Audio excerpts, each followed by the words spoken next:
Dear friends, it's with a heavy heart that I speak to you today. Every Sunday, I travel to Temple Beth Torah in Humble, Texas, to give a Parsha class.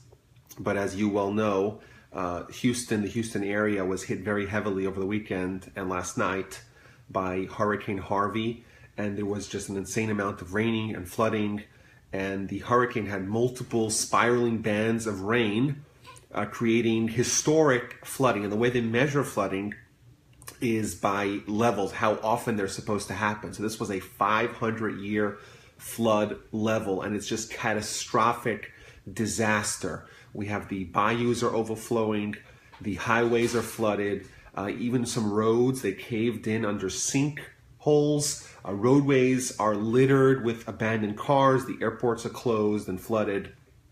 On the highways, people are driving in the opposite direction on freeways to get to safety. Television studios are flooded, they're abandoned. Houses and property devastated. Many of our Houston friends have their houses flooded, and some of them are flooded so badly that the public officials are advising people, if your home is flooded, don't go to the attic, go to the roof. Take white towels with you so that the first responders in the U.S. Coast Guard can find you. In some places, the water has reached even 20 feet. And I saw someone write online that it's the equivalent, the amount of precipitation is equivalent as if there was 40 feet of snow that had fallen. And to put this in perspective, annually, Houston averages about 50 inches of rain. So far, in some places, we've already gotten in a day between 25 and 30 inches of rain, and an additional 1 to 3 feet of rain are forecast by the next couple of days. I read online that the officials are recruiting anyone who has a boat or any high water vehicle to come help with the rescue efforts. And over the course of the afternoon, right now, it's actually kind of calm and it's nice, and it's weirdly, bizarrely, ironically sunny outside. But it slowed down, and we're expecting to see more flooding, more rain over the next couple of days. I even saw some models have suggestions that Harvey, the hurricane, is going to go back into the Gulf of Mexico, scoop up more water, and smash Houston again. I saw online, and this is really devastating, that it's impossible to know now, but according to some experts, the devastation is going to actually surpass Hurricane Katrina as the costliest natural disaster in U.S. history. And it really breaks the heart to think about all the friends and all the people we know and all the neighbors that we don't know who have their homes and their cars and their property just absolutely devastated. You know, for us, thankfully, our neighborhood is relatively okay. The house is not flooded. The streets are somewhat flooded, but it hasn't reached the house yet. Some houses have lost power, thankfully. Ours did not.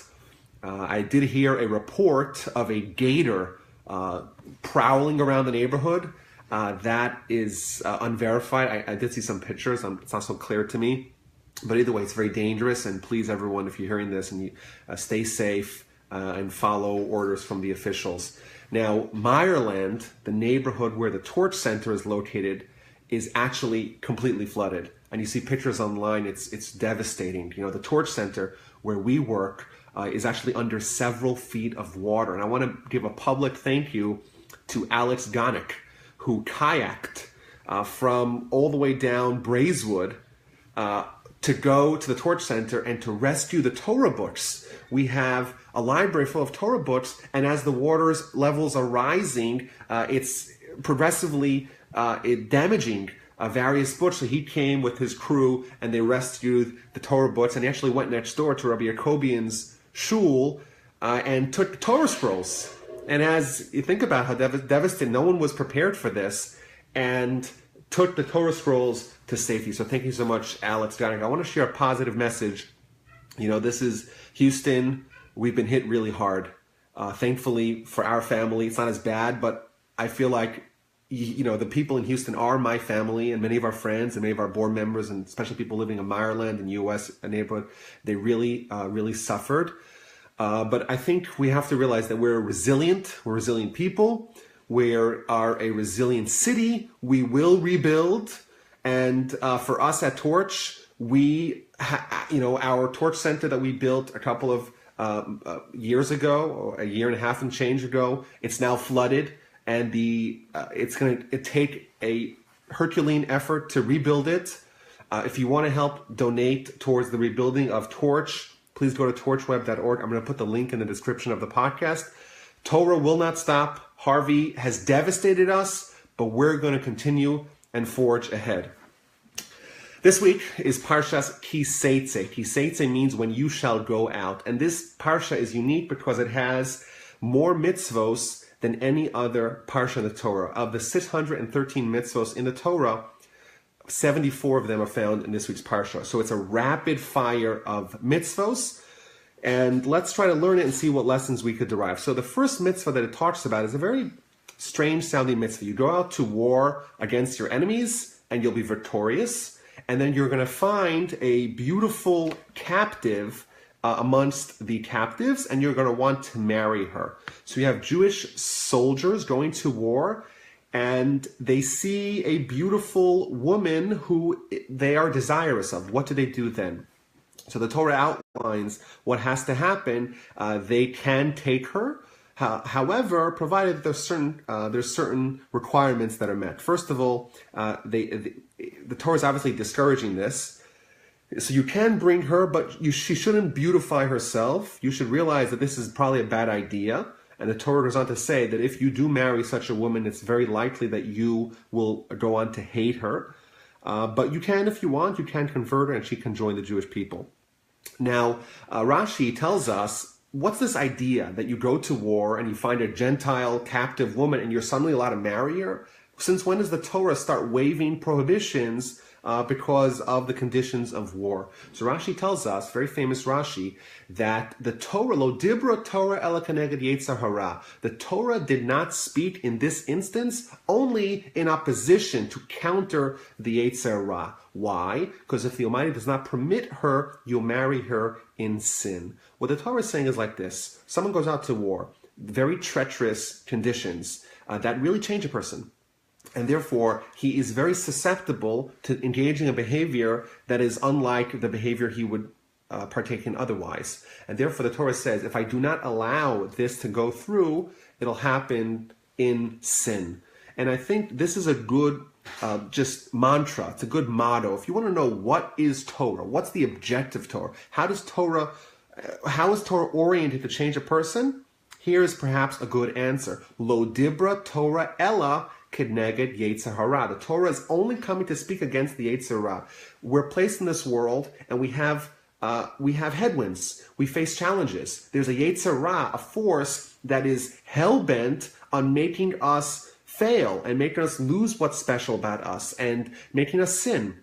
And the Torah is the tool for us overcoming this grave challenge. The Talmud tells us famously in the book of Kiddushin that the Almighty says to the Jewish people, I created a yetzer hara, I created a force that is oriented, that is designed, that is engineered to get you to sin. Barasi Torah Tavlin. I created the Torah as an antidote. And I think this also is illustrative of how we have to engage with our internal conflict. We have desires of prohibited things, and we're supposed to resist them. We have a yetzer hara, we're supposed to fight against it. Well, what do we see over here? A man goes to war, and he sees a beautiful captive, and he desires her, and the Torah says, capitulate, take her. And of course, the question is obvious. Shouldn't you resist the yetzer hara? Shouldn't you repel it? Why does the Torah allow this to happen? And of course, these are good questions. But there's a theme that my grandfather used to always bring about with regards to battling the yetzer hara by comparing it to a spring. We know when you push a spring, you feel a little kickback, a little pushback. But if you push it too hard, the pushback is going to be so excessive, it's going to send you flying in the opposite direction. When we want to resist our yetzer hara, when we want to overcome these grave challenges, we have to push it only a little bit. We have to resist only a little bit. If you push it too hard, if you try to resist it too much, then it's going to have the reverse effect. It's going to have the backlash, and you're going to suffer much more than the loss is going to be greater than what you're going to gain. There's some people, especially now during the month of Elul, people try to take their spiritual responsibility more seriously. And there are some people that like to do what's called a ta'anit dibur. Ta'anit means a fast, to withhold from food, but dibur means words. People would say to themselves, listen, words cause sin, and I don't want to sin, and you know what I'm going to do? I'm going to stop saying any words. I'm going to take a whole day off and be like a monk and be a day in silence. Some people do that, and there are the books of spirituality that encourage such behavior. But my grandfather used to always say, when someone does a ta'anit dibur, when someone says, I'm going to withhold from talking for a whole day, what actually happens in all likelihood is that when the day comes and the day's over, they have so much words and so much gossip bottled up within them that there's an explosion. So ironically, sometimes you push too hard, then the backlash and the totality, the aggregate, you're worse off.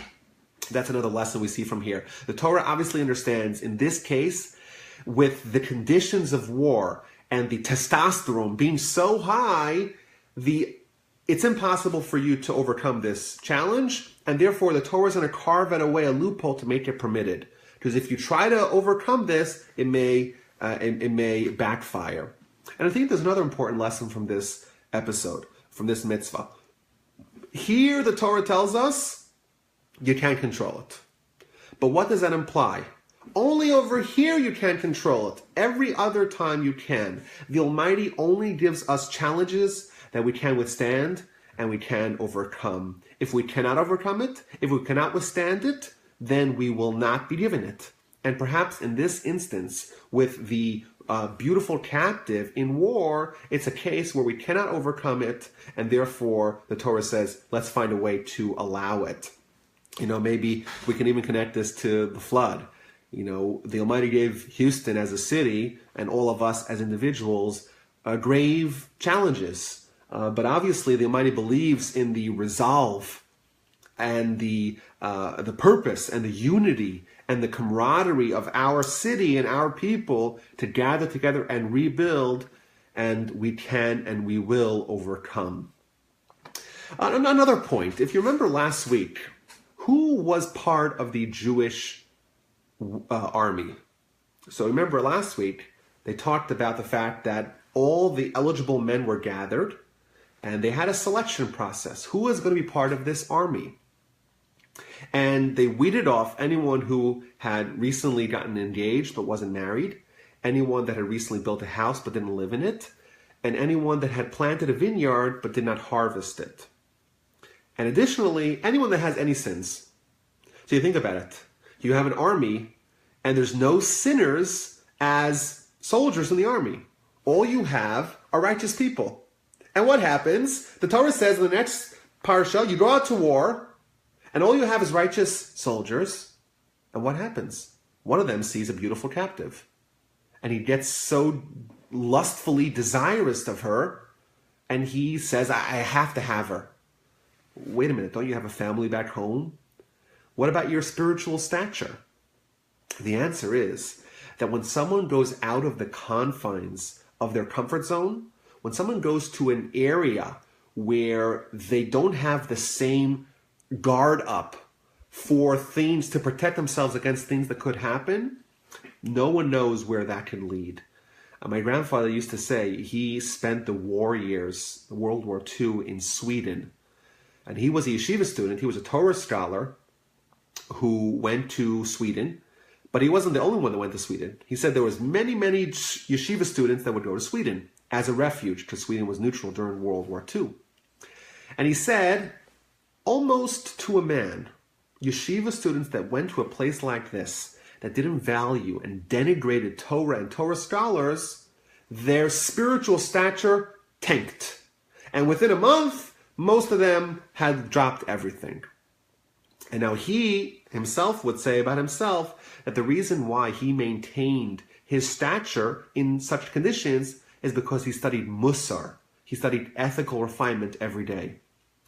But it's very easy, or it's not very easy, but at least it's manageable for someone to maintain their status when they're in a cocoon, when you're in yeshiva, when you're in an environment that is conducive for such behavior. You go out to work, or you go to business meetings, or you go on a business trip, you don't have your wife there, and you don't have your family there, and you don't have your community there, then you're very vulnerable. And we see these great people went to war, they went out, they're in the world, there's new conditions, there's new situations, and they're vulnerable. But we see the Torah does not despair. Even someone who has fallen what we would consider to be very grave depths, they're now consorting with an enemy captive, still the Torah legislates for such a person. We don't give up on anyone. You think perhaps we could say, oh, this person, well, they have bad character, or they have bad behavior, or they're a drug addict. Where's my tie? Put my tie on. Sorry. Thank you, Pascal, for reminding me to put on my tie. I don't want to get fired from Torch for not putting on my tie. Thank you. Okay, back to where we were holding. I actually had it prepared, ready, Pascal, over here. I just forgot to put it on. Don't blame me.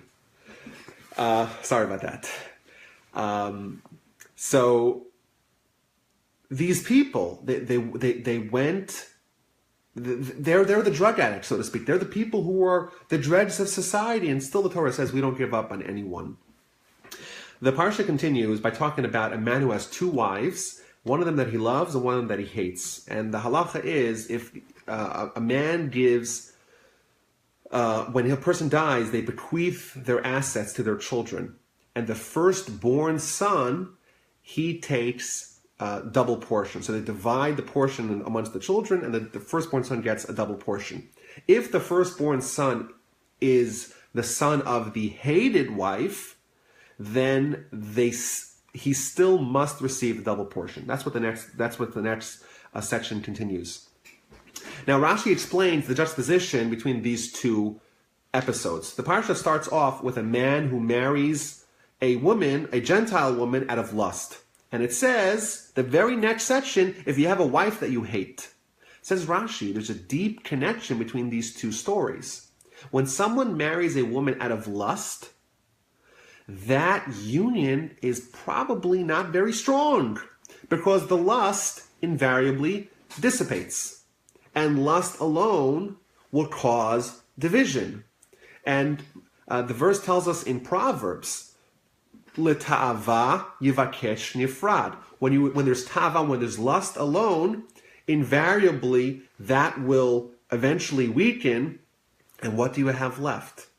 If the foundations of the relationship are lust alone, invariably, says the Torah, that you'll have a wife, achas ha'ova v'achas noah, you'll have one that you will hate. And the next section talks about, well, what happens when you have a wife that you hate? What does that do to the children?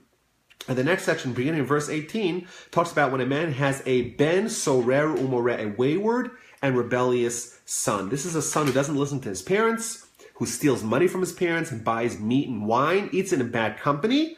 And the halacha is that such a person, on first offense, they have to be 13 years old and change. First offense, they get lashes. Second offense, they get executed.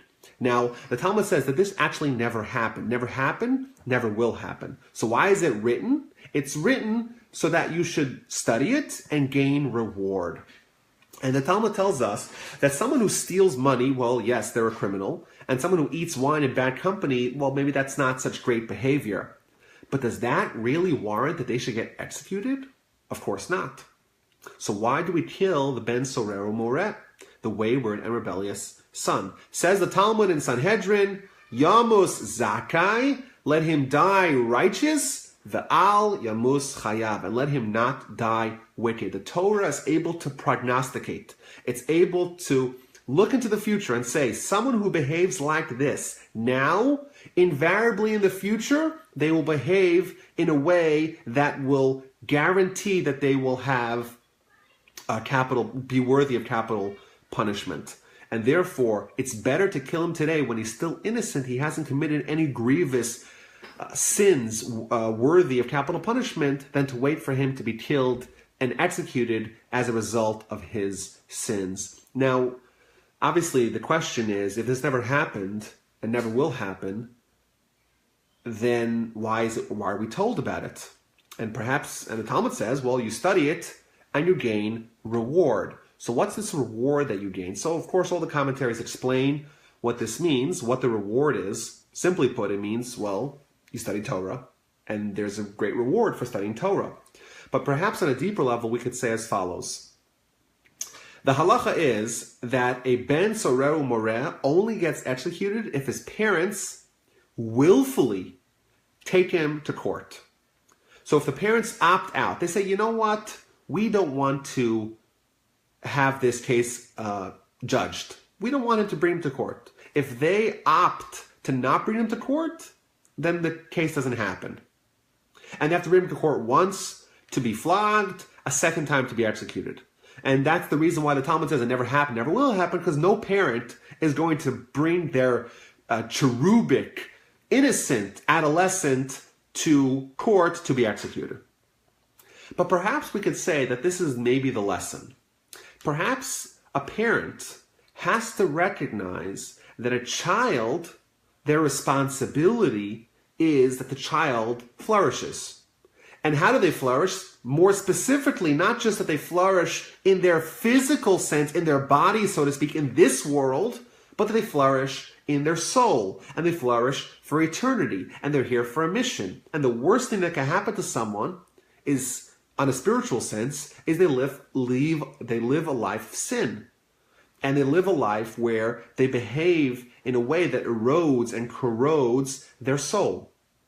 And therefore, the lesson is that a parent should recognize, think about it, maybe even theoretically recognize that the Torah tells you, Yamus Zakai Va'al Yamus Chayev. It is preferable for your son to die innocently than to die old as a sinner. And there's been many times in history, for example, during the Crusades, it was quite common where the Jews would know that their children are going to be kidnapped by the Christians. Very young children not going to remember their Jewish identity, and they're going to be raised as Christians. And there's been many times documented in history where Jewish parents actually killed their own children to save them from the fate of living as an apostate, living as a Christian. And this is an example. Of course, it's a very tragic happenstance, but this is an example of this idea where a parent recognizes that their responsibility as a parent extends beyond the physical, earthly, ephemeral well-being of their child and extends to the spiritual, eternal life of the child. And therefore, it's more important that the child dies righteous, even if it means dying righteous young, than to live their life as a sinner. The next section talks about what happens when someone is executed in a court. And we know there's 4 methods of execution, and the worst of them, which is called stoning, it has within it another halacha that the body, after it's executed, it has to be hung. Talmud tells us that this is only for several minutes. They have to hang him before nightfall, right? Immediately before nightfall, and then right before nightfall, take him down, because you have to bury him right away. And it's interesting, the Talmud understands from this particular section the mitzvah of burying the dead quickly. What happens when someone dies and their children, well, they have a few things going on. So what happens typically in non-Jewish environments is that they wait till it's a more convenient time to have the funeral. Wait for the children, wait till for a Sunday, wait for all the other elements to be present. We're told in Jewish law that it's imperative that the person is buried as soon as possible. So long as the cadaver is not interred in the ground, the soul actually experiences excruciating pain and suffering. And the Talmud even describes how the soul is, so to speak, suspended between 2 worlds and doesn't begin the process of transitioning from this world to the next world until the body is covered. Which is why, for example, in Jerusalem, the custom is that as soon as the person dies, they bury him.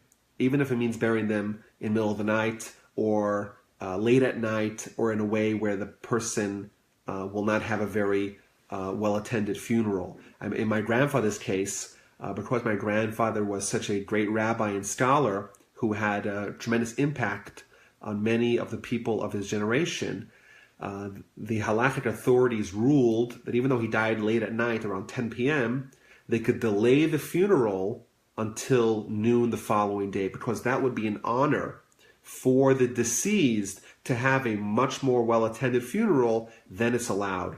The Talmud says if you're delaying a funeral for the benefit of the deceased, you're allowed to delay it.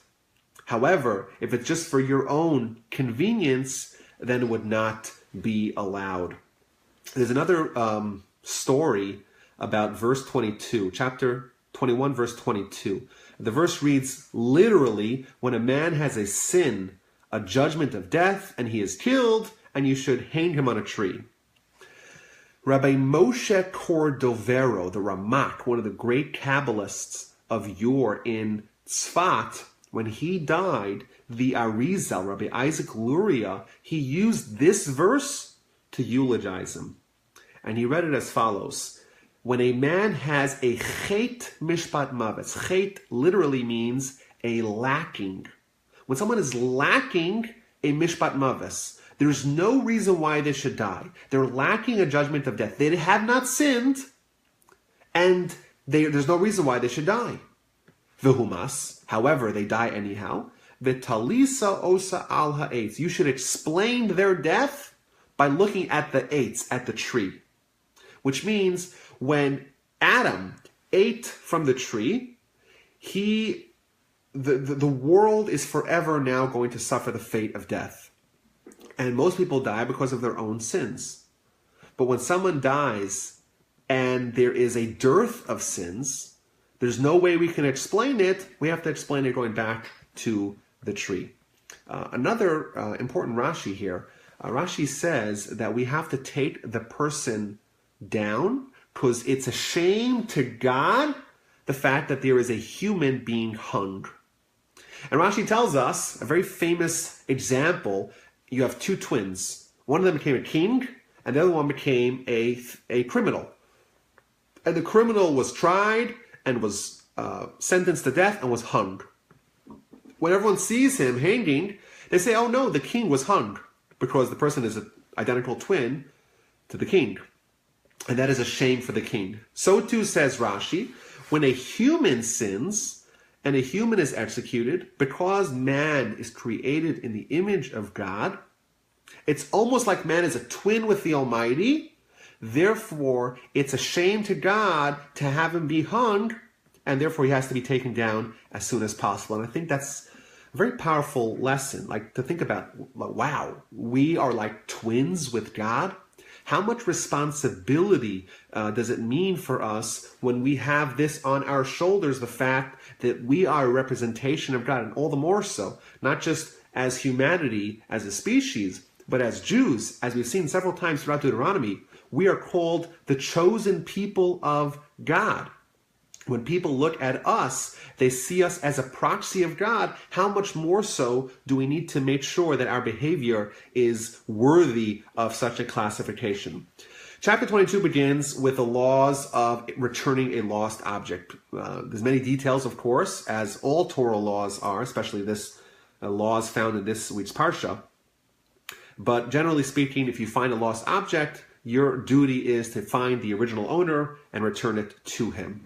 What if you can't find the owner? Then you have to be a worthy steward of that item. The Talmud, in the book of Tainus on page 25, tells us a remarkable story about the great Rabbi Hanina ben Dosa. There's many stories told to us about him specifically. This one relates to returning lost objects. And the story goes that he found, his wife specifically found a basket of eggs on their front door. And of course it was a lost object. So they brought it inside, And Rabbi Chanina Dosa told his wife, don't eat these eggs. So that eventually the eggs hatched and became into little chickens. And the chickens started to propagate, and he sold them, and he bought much bigger animals. He bought goats. And sometime later, the goats are growing, and there's a whole flock of them. And the person who lost the item, he's like, I left a bunch of eggs over here. Do you know where those eggs are? So he brings them out to the pasture and shows them a whole flock of goats. Here are your eggs. And he gave them all those goats. Of course, that shows the great character of our great sages. Now, in verse 2 here, it says that you should return a lost object to him. And the Talmud actually points out that if there is a requirement to return someone's physical item, someone loses their wallet, or they lose, their phone, you have to return it to them. But what if they lose their body, or they lose their soul? The Talmud says if you see someone, I think this is of course very pertinent to us today in Houston, if you see someone who's about to lose their life, it's actually a requirement to return, so to speak, their lost object, which is their life, to them. Their life is in flux. Will they live? Will they die? You got to return it to them. And of course, if it's a mitzvah to save someone's life, how much more so is it a mitzvah to save someone's spiritual life? And of course, we say that Torah is life, and thus by teaching Torah, by spreading Torah, by supporting Torah, we are returning, so to speak, the souls to their rightful owners. The verse continues, many laws here. We can't go through all of them at once. Not to cross-dress, that's one of the laws. And then there's the law of the kan sipor, the shiluach hakan. And just briefly, what it means is you're traveling and you happen to chance upon a nest that has eggs or has little chicklets, and you have to send away the mom before taking away the eggs. And the verse concludes, if you do this mitzvah, it'll be good for you and you'll have a long life. Says Rashi, this is a mitzvah after all, that's a free mitzvah, right? You go out to your field, or you happen to be walking along the path, and you see a nest and it has eggs in it, you just send away the mom and take away the eggs, and it's yours to keep. And if a free mitzvah, a mitzvah doesn't cost anything, guarantees a reward of eternal life, how much more so does a mitzvah that's difficult to do, a mitzvah perhaps that's costly, how much more so can we be assured of being given a fair reward on orders of magnitude of greatness to the act that we contributed? The principle is lefum tsara agra. The degree of pain and difficulty we have in doing any mitzvah is proportional to the reward that we have for doing a mitzvah. If a mitzvah, two people could do the same mitzvah. For one of them it's easy, for one of them it's hard. The person who they're doing the exact same action, but the Almighty judges it in relative terms. For someone who was very difficult to do it, they get a great reward. Someone who was easy for, well, they get a reward, but not quite as great. Next law, someone builds a house. They have to build a fence around the roof so that no one will fall down.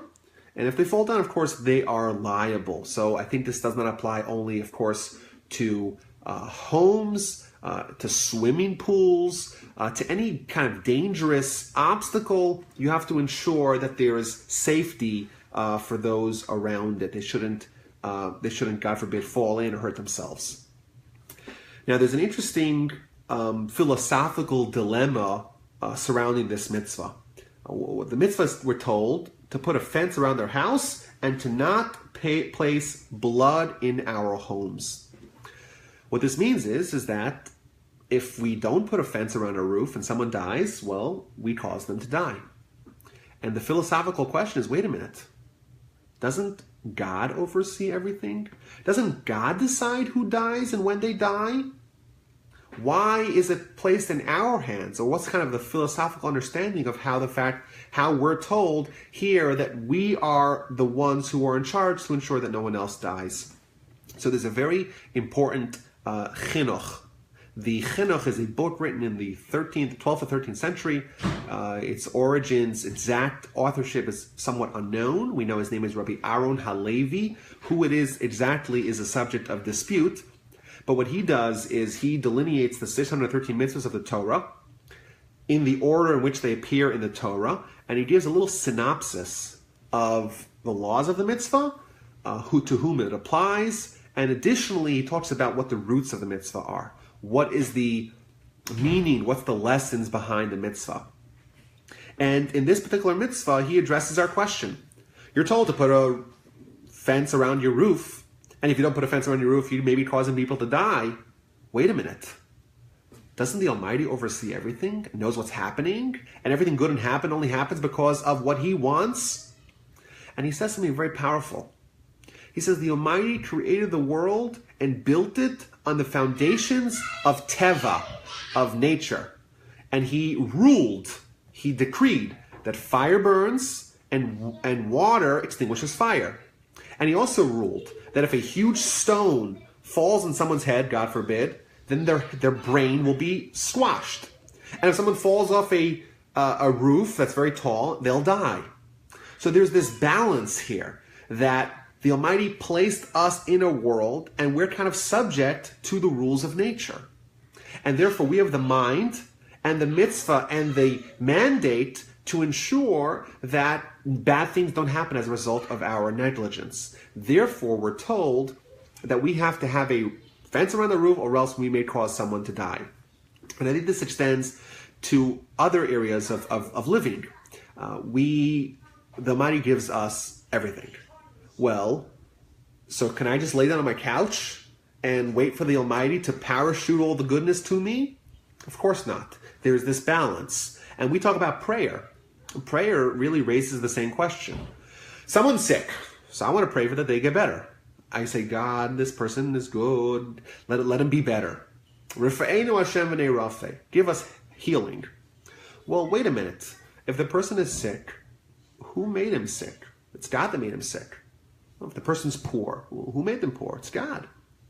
So how can I try to interfere and say, you know what? You, God, you want him to be sick, but I want him to be better. And the answer is that who runs the world? Of course the Almighty runs the world.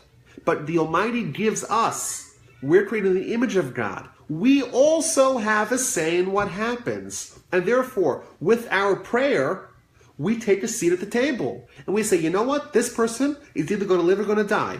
If we don't pray, he may die. If we do pray, we are declaring that we want him to live. And therefore, we indeed do have a say. A very powerful teaching from the Chinuch that shows us this balance that we have to strike. Of course, we have to recognize that everything's from God, but that we should not rest on our laurels and be complacent and not do what it is that we need to do to achieve what it is we want to achieve. And he continues by talking about the great tzaddikim. Abraham. If we are subject to nature, Abraham, he's a step up on the totem pole. Nature is subject to him. So Abraham's thrown into the fire. Well, what happens? The fire doesn't impact him at all. Even his hair is not singed. Hanani, Mishael, and Azariah, they're thrown into the lion's den. Well, lions that are hungry eat people. But that's the rules of nature. A tzaddik can transcend and go above that and not be subject to the laws of nature at all. We talk about the Torah as being the blueprint for creation. Istakel ba'araisa ubara alma. The Almighty used the Torah to create the world. And therefore the Torah, so to speak, governs the world. If someone is a master of Torah, by definition, they're a master of the world as well. If someone does not have Torah, well, then they're subject to the world. If someone does have Torah to this very high degree, then the world is subject to them. Next couple of laws here talk about kilayim, various forms of kilayim. We're not allowed to intermix different species to breed. We're not allowed to have different species pull a plow together. We're not allowed to take wool and linen and weave it together into one garment. We're not allowed to have two forms of grain to be planted next to each other. And then the next case talks about what happens when a man accuses his wife of being unfaithful. So there's many details of this law, but generally put that we have to have a court case to find out if the man's claims are legitimate or not. If he lied, then he gets flogged. They bring him to court and they punish him in a very severe way. They bring him basically an inch away from death. They take a massive rod and they cane him if he makes a false accusation of his wife's unfaithfulness. And additionally, he's penalized, and all the keys to determining what happens with this relationship is given to her.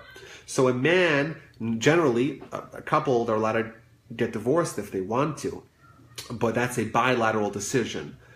Here, if a man accuses his wife of committing adultery and he turns out to be a liar, that right that he has to have a say in the termination of the marriage is removed from him. So a lot of people like to look at this as being an example of some sort of barbarism. The Torah forces a man a woman to partake in a marriage against her will. That's the exact opposite. Here, the woman's given all the keys. If the man was not being honest in his claim of unfaithfulness, then she can decide if she wants a divorce, but he has to remain with her and he has to follow whatever she says. Now, what happens if there was a case of rape? We're told if a woman's raped, she is not held responsible, of course. People cannot held responsible for behavior that they could not have stopped. But additionally, in a case where the woman was unmarried, and we know historically, when a woman was defiled in such a way, she'll become damaged goods. And therefore, a woman has the option, if she wants, to marry the man who seduced her, and he cannot divorce her again, because if she chooses, of course, this is up to her decision to choose, but that is an example of giving her a leg up, so to speak, where he can no longer divorce her for the rest of his life, and she can choose if she wants, and she has all the power. The Parsha continues talking about various people that are not allowed to marry amongst the Jewish people. So, for example, a mamzer. Mamzer is someone who is a progeny of a prohibited relationship. They cannot marry amongst the Jewish people. People with various illnesses or injuries cannot marry amongst the Jewish people. And then it talks about the Ammonim and the Moavim. These are various nations that the Jewish people interacted with previously in the Torah. And we're told even if they convert and become Jewish, they're not allowed to intermarry amongst the Jewish people.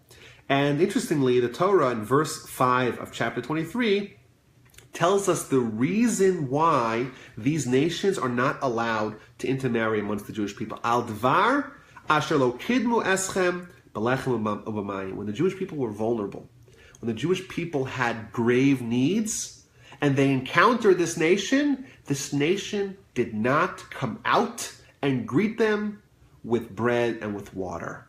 To be a Jew, to be part of the Jewish nation, to be part of the Jewish destiny, to be a bearer of the Abrahamic legacy, you have to have good character.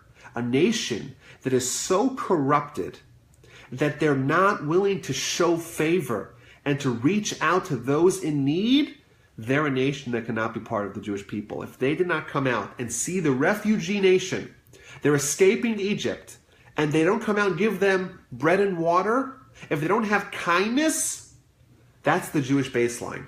They can never join the Jewish nation. They can never intermarry amongst the people. However, the Egyptians, they are allowed to intermarry provided that they're 3 generations removed. So if you have an Egyptian family that converts, their grandchildren will be allowed to intermarry amongst the Jewish people. And Rashi points out that the Moabites, they were the ones who tried to engage in sin with the nation and cause their spiritual development. So it's interesting. The Egyptians, we remember Exodus, these were the genocidal murderers who took Jewish babies and threw them into the water and killed them. So how is it possible that the nation that is so morally corrupt that they kill babies, infanticide, they're allowed to join the Jewish people, but the Moabites are not? So Rashi says, look at this. This shows that someone who has spiritual sins, they're worse than someone that has physical sins. The Jewish people were attacked by two nations. The Egyptians attacked them physically. The Moabites attacked them spiritually. Which one's worse? The Moabites. A spiritual loss is much worse than a physical. Spiritual violence is much deadlier than physical violence. Verse 10 here. When you go out to war against your enemies, you should guard from any bad thing. The ensuing verses show us that the bad thing that it's referencing is sinful thoughts at night. And the Talmud, very famous teaching in the Talmud, that serves as the basis of the book, The Path of the Just, The Way of the Upright, Mesilas Yesharim of Ramchal. It's based upon a Talmudic teaching on this verse. What does it mean that you should not have, you should guard yourself from any evil? Don't think things during the day that will bring you to impurity during the night. What this means is you should avoid any sort of behavior by day that causes sin by night. And on that, Rabbi Pinchas ben Yair, the great Tana, the great rabbi of the Mishnaic era, he lays out the whole ladder of the book of Mesilas Yesharim. You start with Torah. Torah brings you to vigilance, which brings you to alacrity, which brings you to cleanliness, which eventually brings you all the way to the highest levels of greatness, fear of sin, and holiness. And it's really interesting that where do we start? We started with a question: how do you prevent sin at night by not sinning during the day, or not thinking things during the day? And Rabbi Pinchas ben Yair was sitting there, and he's trying to figure out how is it possible to prevent the ball from rolling, the beginnings, the germination of sin. And on that, he built what became the whole book of Mesilas Yesharim, this whole process, starting with Torah, and integrating that into character to cleanse, so to speak, all the hardware, the physiology that causes sin, stop it before it gets started. And therefore, you won't think sinful things by day and won't bring you to a sinful nighttime.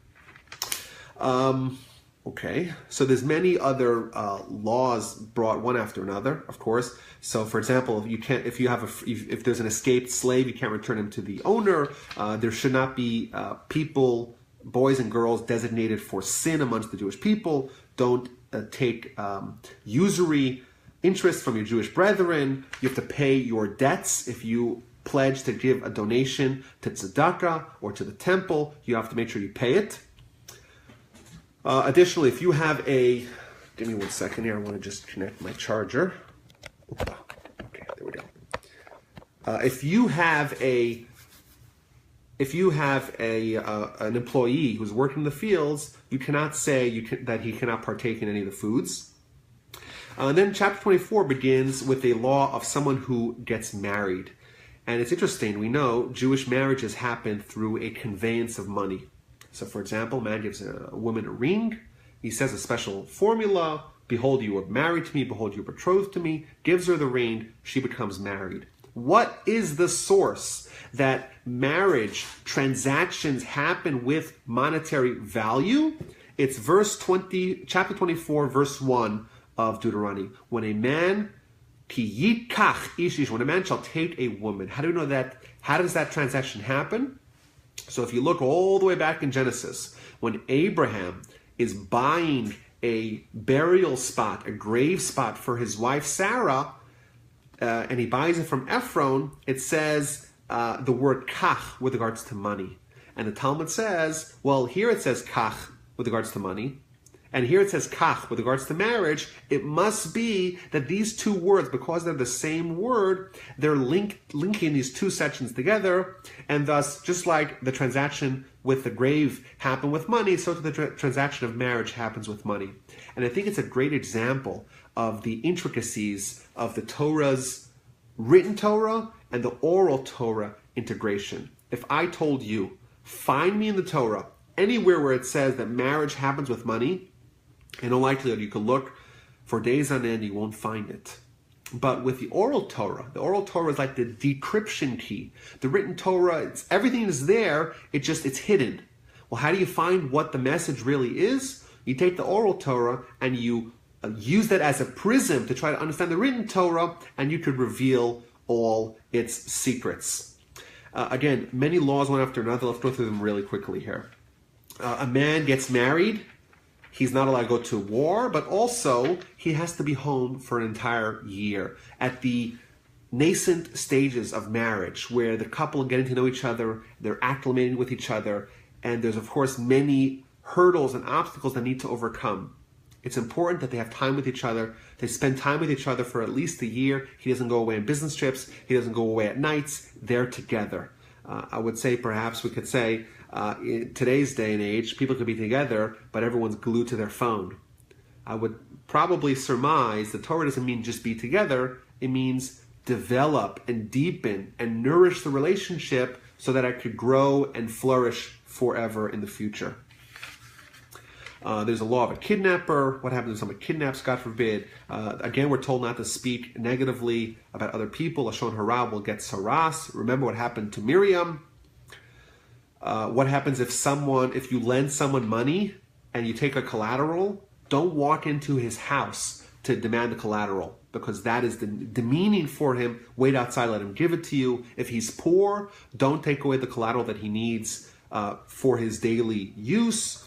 Don't cheat the poor person. Don't cheat the convert, the people that are less fortunate amongst you. Pay someone on the day they're supposed to be paid. Don't let them wait and have to ask you for it. Don't deviate. Don't prefer the judgment of the proselyte, of the convert, or the orphan. Remember that you too were once unfortunate when you were slaves in Egypt. Hashem saved you. Therefore, you have to remember those people as well.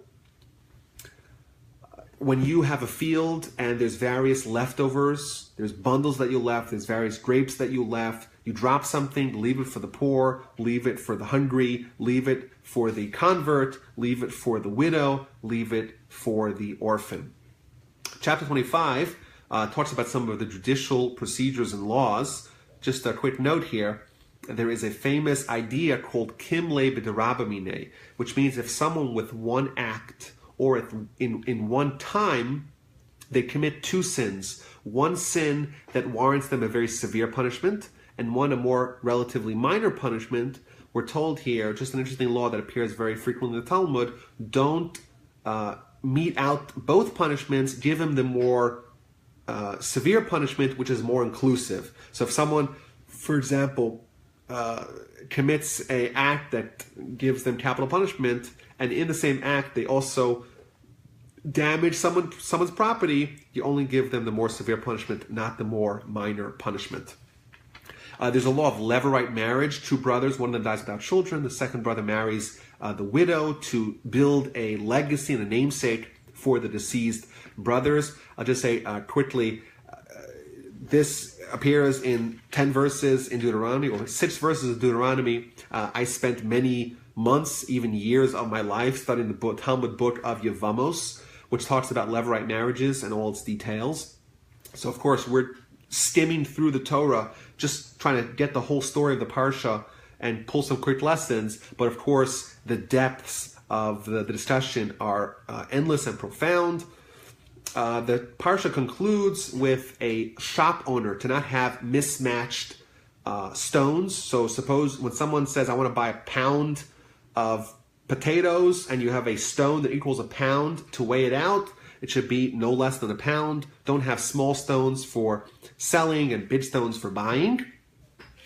And if someone does that, if someone is dishonest in business, the Parsha ends with remembering Amalek. Amalek is the nation that is most opposite to the Jewish people. If we stand up for truth and for justice and for righteousness and for God, they stand up for everything that's in opposition to that. They are essentially the Torah's version of the Nazis. Evil and pure evil. Says the Torah, when you see these people, you have to remember to destroy them. And I think the lesson is that there's some people and some nations and some elements of society that are beyond repair and must be squashed and must be eradicated. For God to be in the world, for God's glory to be manifest, there cannot be forces that are antithetical to that. Amalek is an idea, it's a nation, but it's also a rallying cry. It is what we as a nation, the Jewish people, are designed to combat and ultimately to dismantle and to destroy. Thank you all for participating in this class. Again, it's a very sad day and a sad week for the people of Houston, and we pray that all the people that are in danger don't get hurt, and all the people whose homes and property and businesses were devastated, that they should be able to rebuild, and hopefully our city and our people will come together. And again, at Torch, there's a lot of people who have grave needs. At Torch, there's about 2 feet of water. It's going to be a monumental effort to rebuild Torch, to be able to continue disseminating Torah throughout Houston and throughout the world. It would mean the world to me if you could go right now and go to torchweb.org and make a donation to help Torch get back on its feet and to continue the efforts of rebuilding our city, rebuilding our organization, and may the Almighty be with us and with all the people that are hurt. Thank you, and may we only hear good tidings in the future.